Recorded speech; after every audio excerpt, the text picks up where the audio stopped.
What are you doing? This is a restricted area. You need to leave. You're killing him! She screamed, reached for her phone. That's when Troy shoved her. She hit the concrete wall. Hard. The sound, they said, was like dropping a watermelon. Silence after. Leo checked her pulse. She's not breathing. They panicked. Marcus made the call. No one hears about this, ever.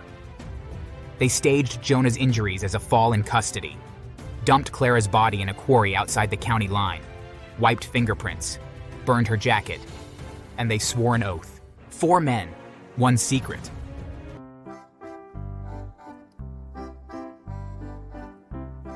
I've been a police officer for 36 years. I've worn every badge this job offers, from patrol rookie with shaking hands to the man whose name is now etched on the door of the station, Chief Samuel Rowe.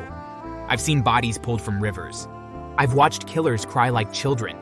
I've buried partners and promoted monsters by mistake. But nothing prepared me for this story. Because this one didn't start with a crime report. It started with guilt. And guilt has a way of learning how to write letters. The 4 officers worked under me on the night shift a decade ago. Detective Marcus Bell, brilliant interrogator, temper like broken glass. Sergeant Evan Klein, rules guy, clean uniform, dirty conscience. Officer Troy Maddox, muscle, laughed too loud, hit too hard. Officer Leo Ramirez, quiet, tech savvy, always watching. They were my men. I trusted them. That's on me. It happened in the basement interrogation room, the one we unofficially called cold storage. No cameras back then, old brick walls, sound swallowed whole. They had a suspect that night, a petty thief named Jonah Price. No lawyer yet, no recording, just 4 badges and 1 frightened man. I wasn't there. I should have been. According to what came out later, Marcus lost his temper first. You think we're stupid? Talk. I already told you everything. Then tell it again, slower. They pushed him, hit him, broke 2 ribs, and then she walked in. Her name was Clara Price, Jonah's sister. She wasn't supposed to be there, but she was bringing paperwork for a public defender and got lost. The elevator malfunctioned and took her to the basement, where her brother was being tortured. The basement doors weren't locked. Oh my God, what are you doing? This is a restricted area. You need to leave. You're killing him! She screamed, reached for her phone. That's when Troy shoved her. She hit the concrete wall. Hard. The sound, they said, was like dropping a watermelon. Silence after. Leo checked her pulse. She's not breathing. They panicked. Marcus made the call. No one hears about this, ever. They staged Jonah's injuries as a fall in custody, dumped Clara's body in a quarry outside the county line, wiped fingerprints, burned her jacket, and they swore an oath. 4 men, 1 secret. They thought that was the end. 10 years passed. I became chief. They got promotions, pensions, families.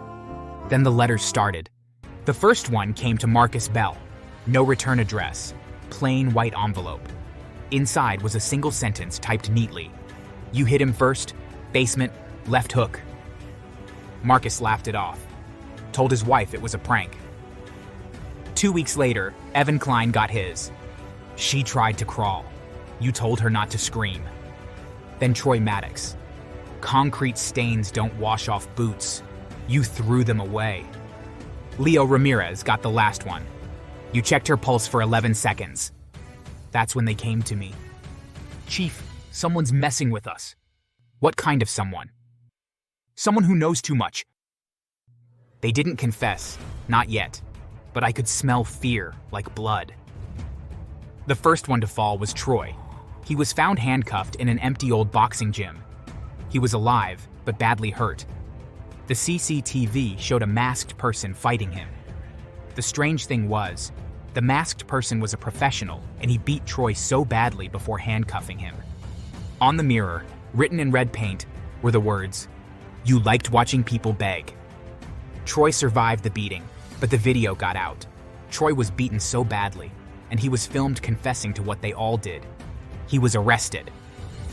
The next man to break was Evan Klein. It started with an audio file. No message, no return address.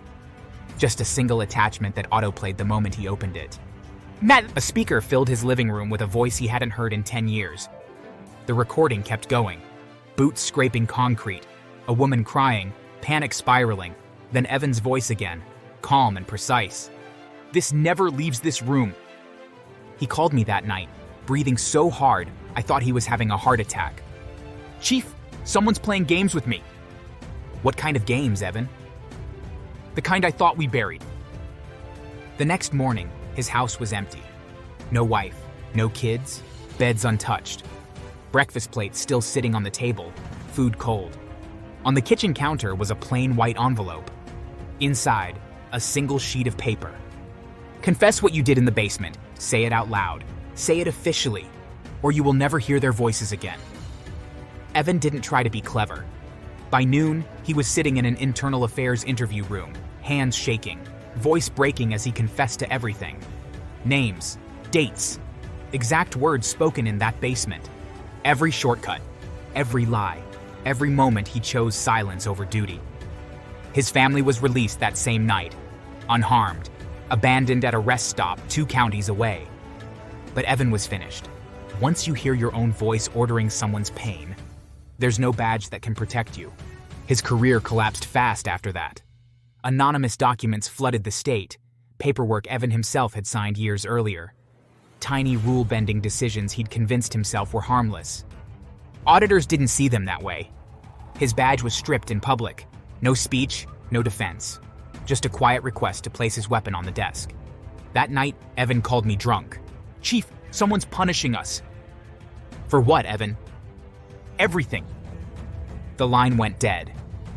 And I stood there holding the phone, finally understanding something that took me decades on the force to learn. This wasn't revenge fueled by anger. It was revenge built on memory. And memory never forgets. Then, Marcus Bell disappeared. 3 days later, his patrol car was found idling at the quarry. Inside was another letter, addressed to me. He confessed. "You'll find him where she was left." They did. Marcus was alive, but chained to the same rocks Clara had been weighed down with. He survived. Barely. And then there was Leo, the smartest one. The last one was Leo. He didn't wait. He thought he could escape. He sent his family to another state so they would be safe. But the day he planned to leave town, his car vanished. Gone. That night, his house suddenly caught fire. Smoke and flames everywhere. Then his phone buzzed. A message appeared. "Confess what you did, or what happens next will be worse." Leo panicked. He had nowhere to hide. He did the only thing he could. He called the police and turned himself in. The last officer was caught, and that's when the twist finally became clear. The letters weren't sent by a ghost, or a cop, or internal affairs. They were sent by Daniel Price, Clara's younger brother. Daniel was rich, very rich. He had money and connections, but he never used them to hurt people directly. Instead, he used his wealth and technology to make others do the work for him, without ever leaving his home.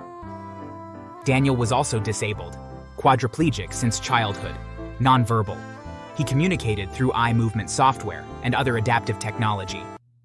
The night Clara died, her phone was still running a baby monitor app, connected to Daniel's tablet at home. He heard everything, every scream, every order, every lie. 10 years he waited, 10 years he learned. He used text-to-speech, proxy mail services, digital trails routed through charity servers. He didn't need to run. He let them destroy themselves. I went to see Daniel after the final arrest. He looked at me through tired eyes. His screen blinked. "You weren't there."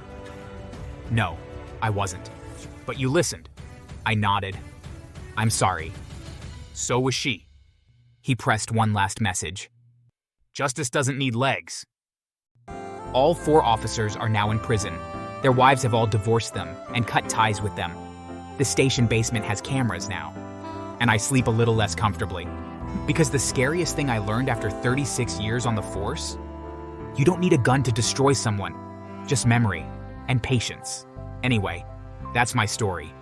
If you enjoyed this tale of justice crawling where it was never supposed to walk, Don't forget to like, subscribe, and maybe keep your baby monitor volume up. You never know who's listening.